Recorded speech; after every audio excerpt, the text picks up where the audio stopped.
नमस्कार दोस्तों, आप सभी का स्वागत है हमारे चैनल टेक्नो मिरर पर। आज हम आपको लेकर चल रहे हैं एक ऐसी पौराणिक और धार्मिक कथा की ओर जो न केवल भारतीय संस्कृति की गहराई को दर्शाती है, बल्कि इसमें छिपे सत्य, श्रद्धा और न्याय के अनमोल संदेश भी हैं। यह कथा माता सीता, फाल्गु नदी, एक ब्राह्मण और एक गाय के बीच हुए ऐसे घटनाक्रम की है जिसने इतिहास को बदल दिया और आज भी गया जी की पवित्र भूमि पर जीवंत रूप में पूजी जाती है। हम आपसे निवेदन करते हैं कि यदि आपको हमारी कहानी पसंद आए तो कृपया चैनल को सब्सक्राइब करें और इस वीडियो को लाइक और शेयर करना न भूलें। तो आइए अब बिना समय गवाए कहानी शुरू करते हैं। पवन से धीरे धीरे बहती फाल्गु नदी गया जी की भूमि पर अपना शीतल स्पर्श बिखेर रही थी। नदी के किनारे स्थित अक्षयवट अपनी विशाल शाखाओं के साथ शांति और स्थायित्व का प्रतीक था। यह वही भूमि थी जिसे स्वयं भगवान विष्णु ने पिंडदान और पितृमोक्ष के लिए सर्वोत्तम स्थान के रूप में चुना था। एक दिन माता सीता, भगवान राम और लक्ष्मण अपने पितरों की आत्मा की शांति के लिए इस पवित्र भूमि पर पहुंचे। गया जी की इस यात्रा का उद्देश्य था पिंडदान करना, ताकि उनके पूर्वजों की आत्मा को मोक्ष मिल सके। यात्रा के दौरान श्री राम ने बताया, सीते, यह भूमि अनादिकाल से मोक्षदायिनी मानी जाती है। यहां किए गए श्राद्ध और पिंडदान से पितृगण सीधे स्वर्ग लोक को प्राप्त करते हैं। माता सीता इस भूमि की दिव्यता से अभिभूत थीं। उनके हृदय में अपने पितरों के प्रति गहरी श्रद्धा थी और उन्होंने श्री राम से कहा, प्रभु, मुझे पिंडदान करने की अनुमति दीजिए। पितरों की आत्मा को शांति प्रदान करना हमारा धर्म है। श्री राम ने सहमति जताई और लक्ष्मण को पिंडदान की सामग्री लाने के लिए भेजा। वे बोले, सीते, जब तक सामग्री लाने में विलंब हो तब तक तुम यहां ध्यान करो। मैं समीप के वन से जल और फल ले आता हूं। माता सीता ने पवित्र नदी के किनारे बैठकर ध्यान लगाना शुरू कर दिया। पल बीतते गए। माता सीता की गहन साधना और श्रद्धा ने पितृदेवों को आकृष्ट किया। अचानक दिव्य प्रकाश के साथ पितृदेव प्रकट हुए। वे भूख से व्याकुल थे और बोले, पुत्री, हमारी आत्मा भटक रही है। हमें तुरंत पिंडदान चाहिए। विलंब होने पर हम पुनः भटकने को मजबूर होंगे। माता सीता ने उत्तर दिया, हे पितृदेव, श्री राम और लक्ष्मण पिंडदान की सामग्री लेने गए हैं। कृपया थोड़ी प्रतीक्षा करें। लेकिन पितृदेव बोले, हम अधिक समय तक प्रतीक्षा नहीं कर सकते। हमें अब ही तर्पण चाहिए। माता सीता धर्म संकट में थी। एक ओर पितृदेवों की याचना थी और दूसरी ओर श्री राम की अनुपस्थिति। परंतु उनका धर्म यही कहता था कि पितरों को समय पर तृप्त किया जाए। उन्होंने नदी के किनारे से बालू उठाकर और अपने कंगन को अर्पण कर पिंडदान किया। पितृदेवों ने प्रसन्न होकर माता सीता को आशीर्वाद दिया और कहा, तुमने हमें तृप्त किया है। तुम्हारी इस श्रद्धा और भक्ति को सदा स्मरण किया जाएगा। पितृदेवों के चले जाने के बाद माता सीता शांत और संतुष्ट थीं। उन्होंने सोचा, प्रभु श्री राम और लक्ष्मण जब लौटेंगे तो मैं उन्हें यह घटना बताऊंगी। परंतु कथा में अब मोड़ आने वाला था। जब श्री राम और लक्ष्मण सामग्री लेकर लौटे तो उन्होंने माता सीता से पूछा, पिंडदान की प्रक्रिया पूरी हुई? माता सीता ने विनम्रता से उत्तर दिया, हां प्रभु, पितृदेव यहां प्रकट हुए और मैंने उन्हें बालू और कंगन से तृप्त किया। इस पर पास खड़ी फाल्गु नदी, ब्राह्मण और गाय ने माता सीता की बात को झूठा करार दिया। फाल्गु नदी ने कहा, नहीं, पिंडदान नहीं हुआ, मैंने कुछ नहीं देखा। ब्राह्मण और गाय ने भी इस झूठ में अपनी सहमति दे दी। माता सीता क्रोधित हो उठी। उनका सत्य नकारा जा रहा था। उन्होंने श्री राम से कहा, प्रभु, सत्य जानने के लिए वटवृक्ष को साक्षी बनाइए। उसने सब कुछ देखा है। माता सीता ने श्री राम से निवेदन किया, प्रभु, वटवृक्ष को साक्षी माने, वह सारा सत्य प्रकट करेगा। मैंने पिंडदान किया है और यह फाल्गु नदी, ब्राह्मण और गाय झूठ बोल रहे हैं। श्री राम ने वटवृक्ष की ओर देखा। वटवृक्ष ने सिर झुकाकर माता सीता के सत्य की पुष्टि की। माता सीता का हृदय शांत हुआ, परंतु उनका मन आहत था कि फाल्गु नदी, ब्राह्मण और गाय ने सत्य को झूठा करार दिया। उन्होंने त्रिकाल दृष्टि से यह समझ लिया कि इन तीनों ने लोभ, अहंकार और कपट के वशीभूत होकर यह कार्य किया।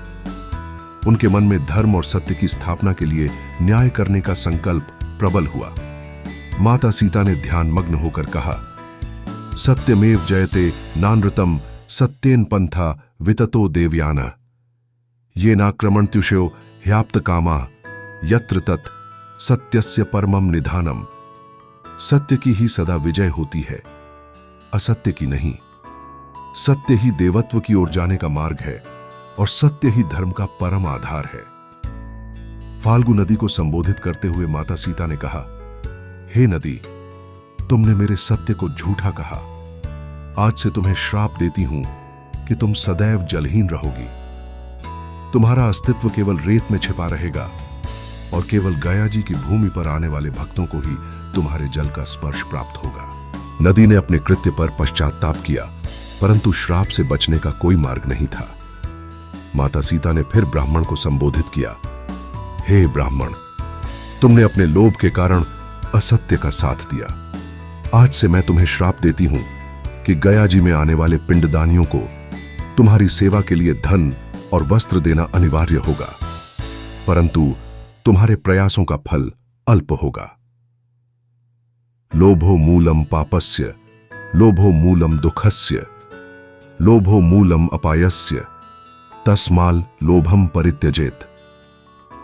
लोभ पाप, दुहक और विनाश का मूल कारण है, अतः लोभ को त्यागना चाहिए। इसके बाद माता सीता ने गाय को देखा। गाय से अपेक्षा थी कि वह सत्य का साथ देगी, परंतु उसने भी असत्य कहा। माता सीता ने कहा, हे गौ माता, तुम्हारे प्रति मेरा स्नेह और आदर सदा रहेगा, परंतु तुम्हारे इस व्यवहार के लिए मैं तुम्हें श्राप देती हूं कि गया जी में तुम्हें कभी सीधे भोजन नहीं मिलेगा। तुम्हें गया जी में पिंडदान के शेष अंश पर ही निर्भर रहना होगा। इस प्रकार माता सीता ने सत्य की स्थापना की और उन सभी को दंडित किया जिन्होंने असत्य का समर्थन किया।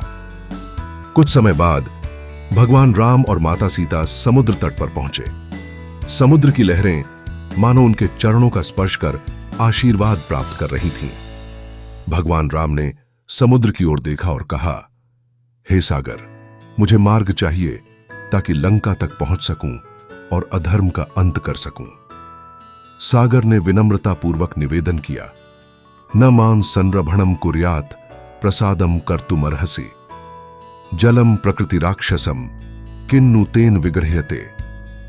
हे प्रभु, क्रोध करना आपका स्वभाव नहीं है, मुझ पर कृपा करें। जल की प्रकृति ही राक्षसों को भी शरण देना है, परंतु आपके धर्म कार्य में बाधा नहीं डालूंगा। सागर ने मार्ग प्रदान करने का आश्वासन दिया और श्री राम ने अपनी सेना के साथ आगे बढ़ने की योजना बनाई। माता सीता ने इस घटना को देखा और मन ही मन सोचा कि प्रकृति के हर तत्व को भी धर्म का पालन करना आवश्यक है। समुद्र की शांत लहरें और गया जी की दिव्यता दोनों ही इस कथा के आधार बनते हैं। माता सीता का यह न्यायपूर्ण दृष्टिकोण आज भी हमें सिखाता है कि सत्य और धर्म का पालन करना ही मनुष्य का परम कर्तव्य है।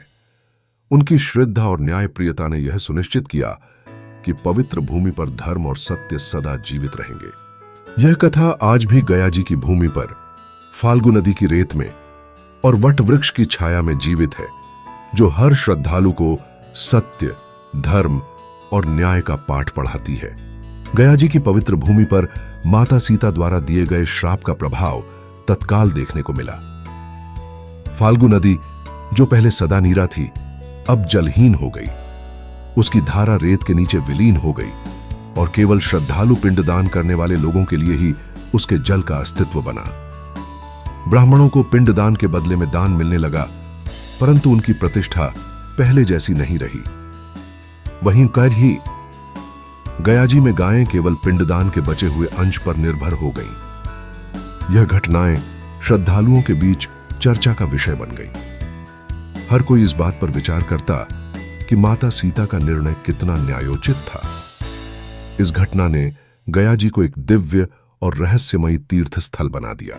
श्रद्धया विद्या भवति, श्रद्धया धर्मः प्रतिष्ठिता, श्रद्धामूलम जगत सर्वम, श्रद्धाम बंधाय कल्पते। श्रद्धा से ही विद्या, धर्म और संसार की स्थापना होती है। श्रद्धा ही समर्पण और विश्वास का आधार है। श्राप देने से पहले माता सीता ने इन सभी से संवाद किया।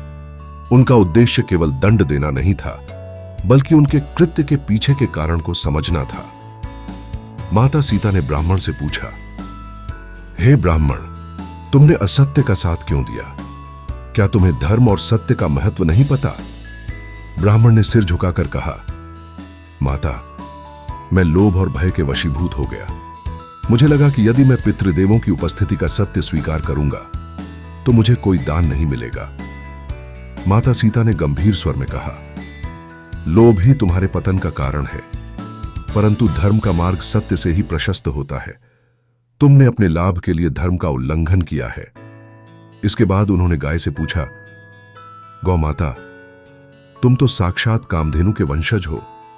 तुम्हारा धर्म तो सत्य का साथ देना है, फिर तुमने असत्य क्यों कहा? गाय ने उत्तर दिया, हे माता, मुझे भय था कि यदि मैंने सत्य कहा तो मुझे इस भूमि से भगा दिया जाएगा। माता सीता ने उत्तर दिया, तुम्हारा भय उचित नहीं था। सत्य सदा विजय होता है। तुम्हारा यह कार्य तुम्हारे सम्मान को कम करेगा।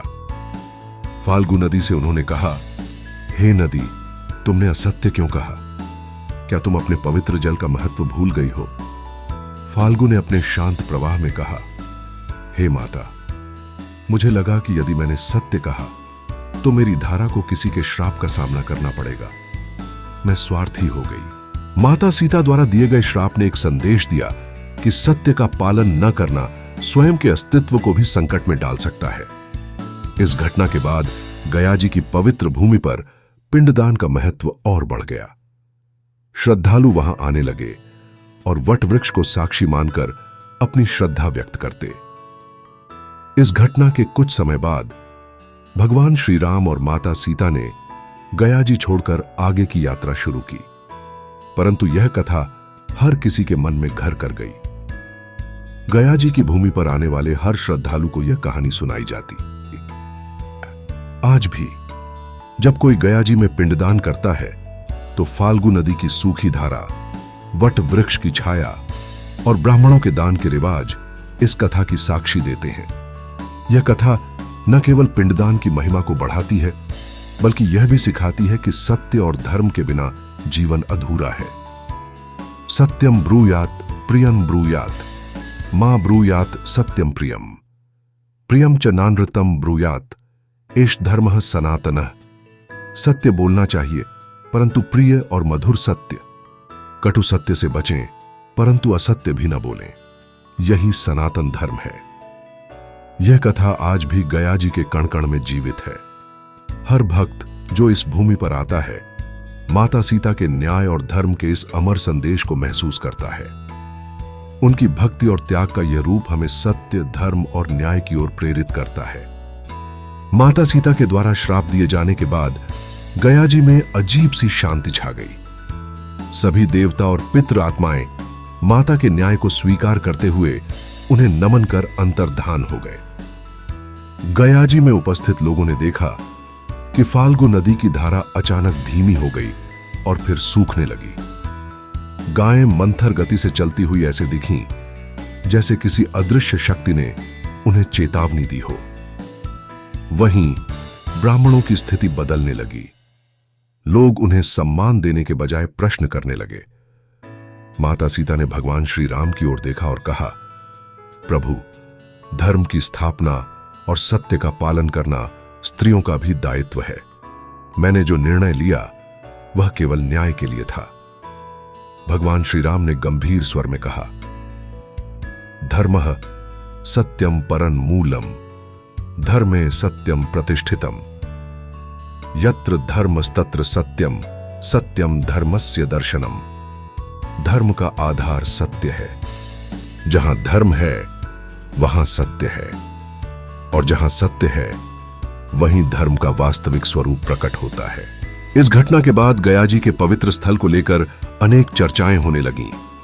लोग फाल्गु नदी की स्थिति देखकर हैरान थे, लेकिन वट वृक्ष के प्रति श्रद्धा बढ़ने लगी। इस वृक्ष को अब माता सीता के न्याय और त्याग का साक्षी माना जाने लगा। ब्राह्मणों ने अपनी भूल को समझा और सत्य और धर्म का मार्ग अपनाने का प्रण लिया।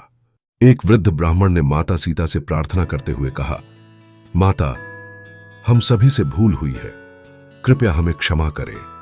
हम आपकी आज्ञा का पालन करेंगे और सत्य का मार्ग अपनाएंगे। माता सीता ने उन्हें धैर्यपूर्वक उत्तर दिया, हे ब्राह्मण, क्षमा और सुधार का अधिकार सदा मानव के पास है। यदि तुम सत्य और धर्म का मार्ग अपनाओगे तो यह समाज तुम्हें सम्मान देगा। लेकिन याद रखना, असत्य सदा पतन का कारण बनता है। श्राप का प्रभाव केवल एक घटना तक सीमित नहीं रहा, यह एक पीढ़ी से दूसरी पीढ़ी तक धर्म और सत्य की शिक्षा का माध्यम बन गया। आज भी गयाजी में पिंडदान करते समय श्रद्धालु फाल्गु नदी के सूखे जल और वट वृक्ष को देखकर यह कथा स्मरण करते हैं। एक साधु ने गयाजी के लोगों को संबोधित करते हुए कहा, माता सीता का यह श्राप केवल दंड नहीं था, यह एक संदेश था कि लोभ, असत्य और स्वार्थ का स्थान धर्म और सत्य के मार्ग पर नहीं है। यह हमें यह भी सिखाता है कि जो भी धर्म का अपमान करेगा वह अपने अस्तित्व को खो देगा। गयाजी की इस पौराणिक कथा ने धर्म, सत्य और न्याय का एक अमर संदेश दिया। यह घटना न केवल गयाजी की महिमा को बढ़ाती है, बल्कि यह भी सिखाती है कि ईश्वर के नियमों के विरुद्ध जाने पर मनुष्य को अपने कर्मों का फल भोगना ही पड़ता है। श्रद्धालुओं के बीच यह मंत्र लोकप्रिय हो गया, सत्यमेव जयते नानृतम, सत्येन पंथा विततो देवयानः, येनाक्षरम परमम व्रजन्ति, तेनात्मानम समनुविन्दते। सत्य की ही विजय होती है, असत्य की नहीं। सत्य के मार्ग पर चलने से ही ईश्वर तक पहुंचा जा सकता है। माता सीता और भगवान श्री राम के इस न्यायपूर्ण निर्णय ने गयाजी को धर्म और सत्य का आदर्श स्थल बना दिया। यह कथा आज भी हमें अपने जीवन में सत्य और न्याय के मार्ग पर चलने की प्रेरणा देती है। पाठकों और श्रोताओं, यह कथा न केवल पौराणिक महत्व की है, बल्कि हमारे जीवन में सत्य और धर्म के महत्व को भी उजागर करती है। माता सीता का न्याय, भगवान श्री राम का धर्म के प्रति अडिग रहना और गयाजी की इस घटना से प्राप्त शिक्षा हमारे जीवन के हर क्षण में प्रेरणा देने वाली है। यह कथा हमें यह संदेश देती है कि असत्य, लोभ और स्वार्थ का मार्ग कितना भी आकर्षक क्यों न लगे, उसका अंत सदा विनाशकारी होता है। धर्म, सत्य और न्याय ही ऐसे मूल्य हैं जो समाज को सशक्त और समृद्ध बनाते हैं। यदि यह कथा आपके हृदय को छू गई हो तो इसे अपने मित्रों और परिवार के साथ अवश्य साझा करें। टेक्नो मिरर चैनल को सब्सक्राइब करें और आने वाली अन्य धर्म, पौराणिक और प्रेरणादायक कथाओं को सुनने के लिए जुड़े रहें। आपका समर्थन और प्रेम ही हमें बेहतर कहानियां प्रस्तुत करने के लिए प्रेरित करता है। जय श्री राम।